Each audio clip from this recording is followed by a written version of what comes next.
विचारधारा या बजेटमधून मांडायचा पूर्णपणे प्रयत्न केला. Medical colleges, district medical colleges आणि त्याचबरोबर अंगणवाडी वर्करांना इन्शुरन्स कव्हर आणि सगळे तऱ्हेच्या गोष्टी जे आणलेल्या आहेत, this is very very beneficial and it going down to the grassroot, taking care of every section of society. And is a very excellent budget taking into consideration the overall view of the country and the growth of the country. So व्यवस्थित झालेलं आहे. So how can it be added to Goa also, if you see?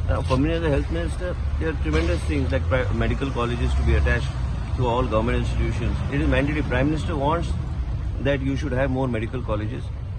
Whether it is Asilo, whether it is North Goa, you have to generate more doctors. So it is going right down to the thought process, going right down to the grassroots, where you are going to create more doctors. We know there is a shortage of doctors, but everything, number of AIMS that are being increased.